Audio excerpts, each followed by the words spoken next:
Hindi, actually, di ba sinabi ko nga sa'yo, totoo to ha. Sobrang na siya, di ba tinawagan mo ako? Tapos sinabi mo, Dok, ano yun? May sinabi ka eh. Kasi tumatawag ka, hindi ko nasagot.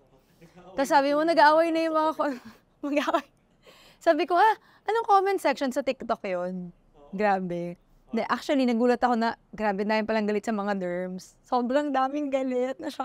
Actually, iniisip ko nga kung take down ba natin o hindi. Kasi, iba yung expectation ko ha. In-expect ko na parang, alam mo yung mag-share ng mga ano nila, na i-correct. Masasabihin nila parang, hindi totoo yan, hindi scammer yung mga derms, ano yan. But no, parang dami. Tapos, yung mga ibang ano pa, yung mga ibang nagko-comment, nag-name drop pa ng mga pangalan, oh my God. Honestly, ano ako doon, I really correct. Sabi ko nga, please don't drag your dermatologist's name into this. Kasi, that wasn't the whole point. I mean, even if kilala mo, kasi ako nga, hindi ko naman kilala kung sino yung mga andun sa comments, diba? Pero, yung iba, parang nag-assume na sila, na ay, teka lang, rolling na ba to? Ba't ako tumitingin sa camera? Rolling na to? O sige, wag na nga. Mamaya na yung kwento.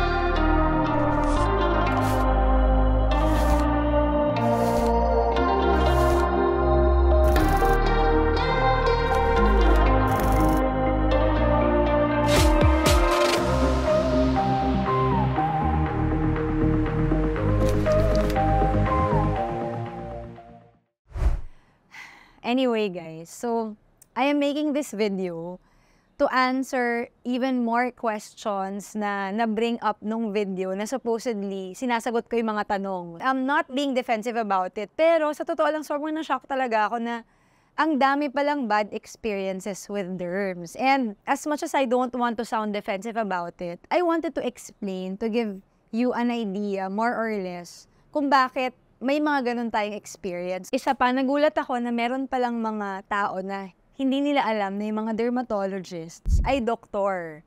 Akala nila yung estheticians and dermatologists are one and the same.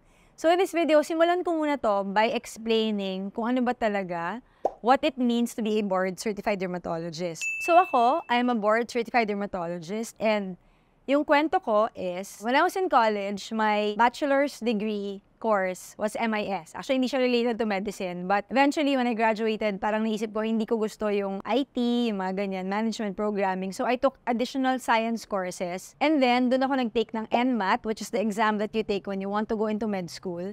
And then, nag-apply ako sa UERM. Isa lang yung in-applyan ko na school. Kasi, ewan ko, ganun lang talaga ako eh. Parang feeling ko pag di ako natanggap dito, di ibig sabihin it's not for me. So, I applied sa UERM. Natanggap naman ako doon. And then, after nun, 3 years of yung didactic, yung theoretical sa classroom na med school. And then, after that, clerkship. And then, I did my internship in UP-PGH. Noong una, gusto ko talaga maging ophthalmologist. Kasi in our family, meron kaming eye condition. Pero, nung nag-duty ako with the ophtho department, nahihilo ko dun sa, alam mo yun, yung pagtingin ng optic disc. Sabi ko, shucks, parang hindi ko ito kayang gawing buong buhay. So, I entertained the thought of becoming a dermatologist. Kasi when I did mga medical missions after I graduated, parang ang daming na-timing sa akin na may sakit sa balat. Doon ko na-realize yung impact pala ng skin condition sa quality of life ng mga tao. So, naisip ko mag-derm. And apart from that, it's also the lifestyle that you have as a dermatologist. Wala kang emergencies. Parang more like feeling ko, if I become a dermatologist at that time, I would have more time for family and to do the other things I wanted. So, after ko makapasa ng medical boards, immediately nag-apply ako sa dermatology residency training program. Again, isa lang yung in-applyan ko. Naalala ko pa noon yung then boyfriend ko, sabi ko sa kanya, pag hindi ako nakapasok, mag-asawa na lang tayo. O di ko parang gano'n. But anyway, pinalad naman tayo. I got accepted to the Skin and Cancer Foundation Inc. Dermatology Residency Program. It's a 3-year program wherein nag-rotate kami sa mga hospitals, and majority of our training is really focused on skin, hair, and nail conditions. That's why when you say dermatologist, yun kami. We are experts in skin, hair, and nail conditions. Mga sakit, psoriasis, drug eruptions, fungal infections, acne, bacterial infections, etc. Part of our program, part of the training program of most institutions also include aesthetic. So, we learn, siguro mga I would say, 10 to 15% of our training focuses on aesthetics. Yung mga lasers, injectables, energy-based devices. Pero yun kasi, parang nalalaman, natututunan mo na lang talaga yun usually on your last year, yung mga third year. So, unless you're really, really into it, you are limited by what your institution will provide you na training. So, ganun ako. Yung institution namin, parang, I think compared to other institutions at that time, kami yung mas maraming aesthetics na part. And ako talaga, nalaman ko lang na interested ako in aesthetics towards the latter part of my residency program. Naalala ko nung first year ako, parang, mga botulinum toxin, hindi ko gagawin yan. Ganun talaga. I was really interested lang in skin conditions. Pero yun na nga, never say never. So, towards the end of my residency program, parang doon ko na-realize, ay, okay din pala yung aesthetics. So, after that, when I graduated, I put up my own clinic. Very, very small lang. Kung napanood nyo na yung clinic tour ko, makikita nyo na how I talked about how I started, very humbly with a very, very small clinic. And then, to where I am now. So, yun, to differentiate, syempre, yung estheticians, they are not doctors. Sila yung mga nag-aral how to do facials, how to do, like, therapy sa clinic, I don't know, yung mga to assist a doctor, ganyan. Iba pa yun sa nurses. I believe they have a license, pero limited lang siya to doing yung mga facial services, etc. Pero, to make it even more confusing, meron din tayong tinatawag na aesthetic doctors or aesthetic practitioners.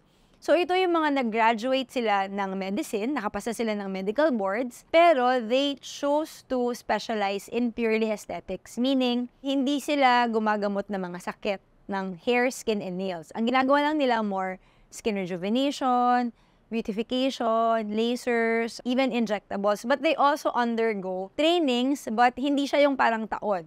Usually, mga workshops to, or you attend like a week-long workshop, or sometimes yung iba, 1 year, pero purely aesthetics lang. Ngayon, in the Philippines, there's quite a confusion kasi nga, may mga nagtatanong sa akin kung ano ba yung difference nun. Bakit yung mga ibang dermatologists, ang focus lang pala nila is aesthetics? Well, for me, and this is my explanation lang hindi naman to yung parang talagang nasa bato na, ganyan. Ang explanation ko lang dito is kasi in the Philippines, yun na nga, nako-confuse na nga yung mga tao kung yung dermatologist ba, doctor ba. So, yung mga doctors in the aesthetic field, usually, ginagamit na lang din nila yung term na dermatologist to avoid confusion. It's not to deceive you, I believe, but it's really just more like, para wag na lang silang mag-explain. Ngayon kasi mas naiintindihan na ng mga tao yung difference between a dermatologist and an aesthetic practitioner. Kasi in other countries, ganun yung ginagawa. In fact, I remember nung bago pa lang akong derma, meron ako in-attend na lecture. Tapos yung in-introduce na lecturer, ang sabi sa kanya nung nag-introduce, dermatologist, gano'n. As in, he really corrected. He's like, excuse me, I am not a dermatologist. I am an aesthetic doctor. Kasi, in their country, pag sinabi mong dermatologist, mga sakit. So, sabi niya, I do not treat skin diseases. Parang, ayaw niya na isipin ng mga tao na yun yung field niya. Kasi gusto niya lang talaga aesthetic medicine. So gano'n. So, I guess it's also cultural. And it differs per country. But in the Philippines, I think we are becoming more aware of the difference. So, I hope nasagot ko yung tanong na yun. But I also want to address yung isa sa mga parang, hindi naman nag-bother, pero nag-stick sa akin. Yung sinasabi nila na sobrang bilis daw nung consultation. So, ewan, siguro madaldal lang talaga ako. So, pag ako nagko-consult, matagal. But I can understand why some doctors, mabilis talaga yung consultation nila. Kasi nga, like I said, dahil nga sa years of training namin, pag nakita namin yung isang sakit, alam na namin kung ano yun, di ba? So, meron kasi mga ibang doctors na, I guess, hindi lang talaga sila makwentong tao or dahil nga alam na nila yung diagnosis and they know naman that you came to them or to us because we are experts, maybe they don't feel the need to explain. Or like, for example, ito, meron akong mentor ko na sa province siya nagpa-practice. And in a day, she sees more than 100 patients. So, imaginein mo kung halimbawa sa bawat isang pasyente, nag-spend siya ng 20 minutes. So, hindi niya na makikita yung iba. Diba? Hindi niya na makita yung mga ibang pasyente. So, dahil nga minsan you trust us and you know we are experts, sometimes, automatic na parang, oh, ito yung sakit mo, ito yung gagawin mo, ganun, ganun, ganun, balik kayo sa akin. So, ako, not defending them, but there are really situations na ganun, lalo na pag madali naman yung condition mo. Iba kasi pag, for example, autoimmune yung condition mo, or like, rare na kailangan mo talaga i-explain. So, I think iba-iba, but yun na nga, parang, sinasabi ko din, it's really not naman na parang minamadali kayo or what. But if you do feel that, it's okay to tell us, to let us know. Kasi ako naman yung complaint sa akin palagi, ang bilis ko daw magsalita, tapos ang pangit ng sulat ko, di ba? Inaamin ko naman yun. Kasi meron nga isang nag-comment sa akin na parang, Dok, paano mo ginawa yun? Parang, finast forward ko daw ba? Tapos parang ako, ay, hindi naman finast forward, mabilis na talaga ako magsalita. So, you can tell us, and I think that's better than parang leaving the clinic na feeling na parang ninakawan ka dahil nalaki ng binayad mo, tapos hindi mo naman nakuha yung dapat mong makuha from us. And kami naman, akala namin okay na okay, so hindi namin iniisip. And then mamaya parang yung pala hindi. So, for me, I would rather that you tell me how you feel about the consultation, and if yung binigay ko sa'yo hindi nag-work or parang namamahalan ka dun sa nire-recommend kong gamot, feel free to tell me or to tell us doctors kasi nga, we're not psychic. So, yun lang yung ano ko doon. I just wanted to reiterate it kasi inisip ko talaga yun na parang, shocks, minsan ba ganun ba ako? Parang minsan ba mabilis ako magsalita or masyadong minadali ko yung patient? So, if you feel na ganun, please let me know. And lastly, may mga nag-argue na dun sa comment section. Kasi ganito daw experience niya, ito naman parang kinontra. So, masasabi ko lang dyan, iba-iba kasi talaga tayong mga tao, di ba? Ano lang yan it's just like finding a relationship, di ba? So, pag naghahanap ka ng isang tao, syempre yung hinahanap mo yung kasundo mo, di ba? Halimbawa, ikaw, gusto mo pala ng doktor na dindiktahan ka lang, ganyan, gusto mo, sinasabi siya, o, gantaguin mo, ganyan, ganyan, ganyan. Eh di, yung isa naman, yung friend mo, ayaw naman niya ng ganon. So, for me kasi, your personal experience with your derma is different from another person's experience kasi iba-iba tayo ng gusto. So, parang for me, I think yung importante is kung yung derma mo kasundo mo at nakakausap mo ng mabuti, gumaling ka naman, tapos parang feeling mo comfortable ka to share with her your concerns and everything. I think yun yung pinaka-important. Yung mga characteristics like being sarcastic or parang, alam mo yun, parang feeling mo iniinsulto ka, kung ganun yung feeling mo dun sa derm mo ngayon, palit ka na lang ng iba. Kasi malay mo, para sa akin, di naman pala sarcastic yung comment na gano'n. Tapos sa kanya, oo. So, iba-iba tayo ng experience. I think yung pinaka-main na pwede mong gawin with that is to find a derm na kasundo mo. Mahahanap mo din yan. Kaya lang meron nga akong mga nagko-comment, Doc, nakalimang derma na ako, di ba? So, I don't know, maybe magpahinga ka na muna or something, or parang tanongin mo din sarili mo, parang ano kaya yung mali dun sa experience ko with my derm? Masyado ba ako mabait? Hindi ko ba sinasabi yung nafe-feel ko? Kasi meron din nag-comment na ano daw, parang na-intimidate siya or na-pressure siya.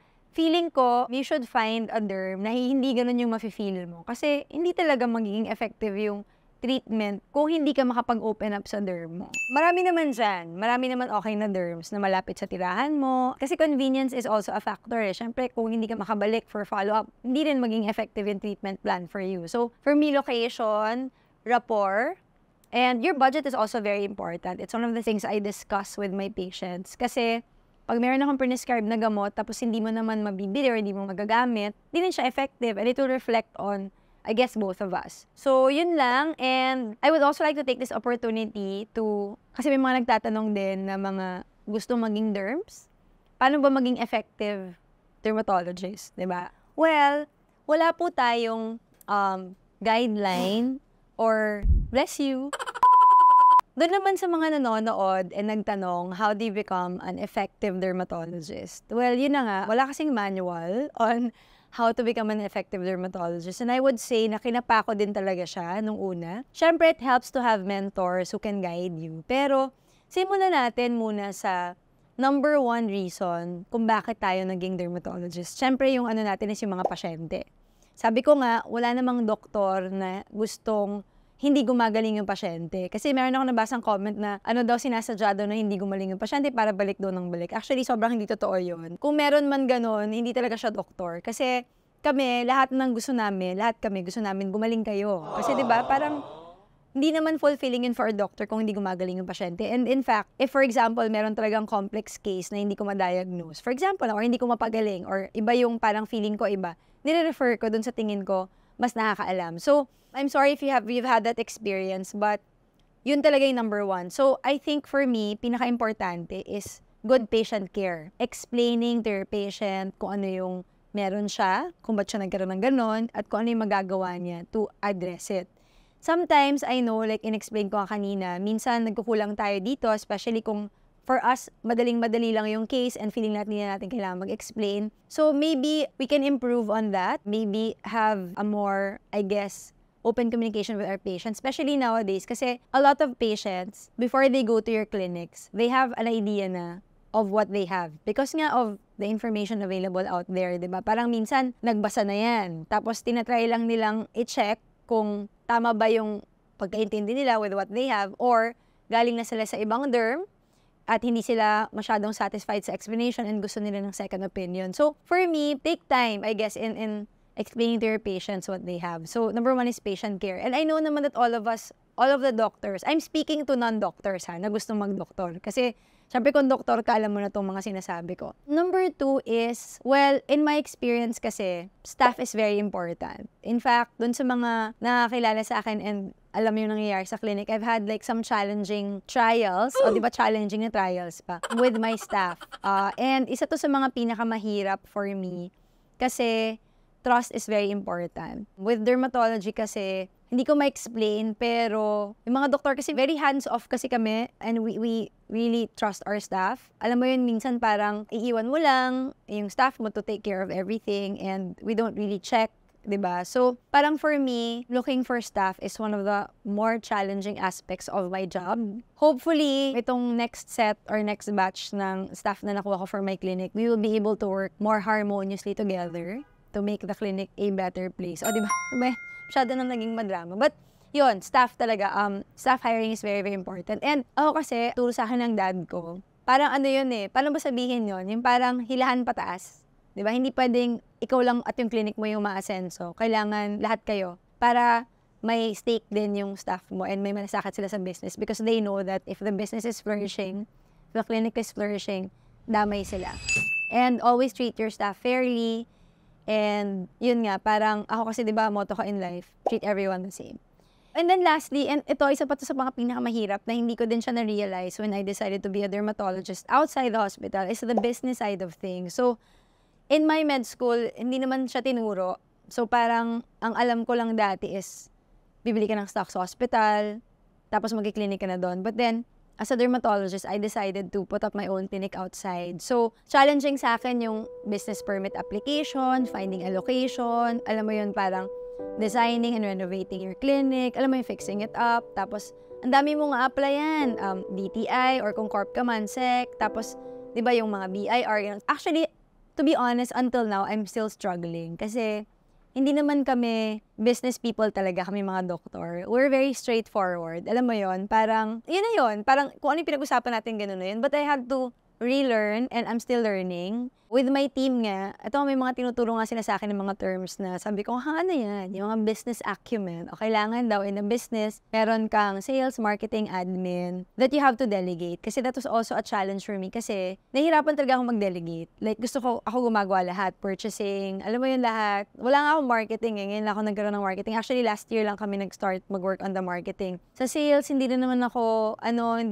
marunong magbenta ng services, whatnot, ganyan. So, these are things that I had to learn and I had to accept na hindi ko talaga siya kayang gawin. And I had to ask for help and to delegate these tasks and responsibilities to different people. And even yung admin, they take care of client appointments, scheduling, sobrang hirap. Alam mo yun, parang dati kasi ako lang yung tintext sa mga pasyente, pero parang hindi ko na siya naasikaso talaga kasi sobrang yung Viber and WhatsApp ko parang flooded na siya with unread messages. So, I had to delegate that and it actually makes my life easier. Hindi ko pa siya fully nagagrasp. Malapit na tayo doon. Hopefully in 2025, 2026, that's my goal. Pero yun, if you wanna go into it, be prepared lang for these things. And don't forget to ask for help. And don't be afraid to ask for help. And then lastly, of course, huwag mo kalimutan yung self mo. Kasi nga, para my husband and I were talking about it, about how our lives have improved and how things have changed since we started to delegate tasks. Alam mo yun, parang ngayon, mas nakaka 8 hours of sleep na ako minsan. Tapos nakakapanood na rin ako ng mga tennis lessons ng kids ko. Kumbaga, I now have more time to do other things that also matter to me. And that's important. Huwag niyo kakalimutan yung sarili mo. It's okay naman to be a workaholic sometimes. Kasi ganoon talaga ako dati. Clinic ko, Monday to Sunday, tapos ako lang talaga yung tumatao. Tapos after nun, ginagawa ko pa yung mga content ko sa social media, gano'n. Tapos parang na-realize ko, grabe, parang nababurn out na ako nung time na yun. So ngayon, moving forward, parang mas nagkaroon na ako ng time for other things and time for myself. So don't forget that, don't forget yourself. It's okay to be ambitious, to be driven, to be motivated and a workaholic, but give some time to yourself. So, ayan, naging na to. Naging parang, alam mo tawag doon, motivation na. Hindi, parang naging na, parang coaching, life coaching. So, yun lang yung share ko with my experience So I hope that this short video may nakuha kayong mga life lessons. And for those of you who are interested in becoming a dermatologist and those of you who are quite confused of what a dermatologist really does, sana nasagot yung mga tanong nyo. So if you like this video and if you want more like this, yung mga behind the derm, mga talks na about life, about me, about what I do, please feel free to click the like and also subscribe and turn on notifications. So with that, thank you guys for watching and I'll see you next time. Bye!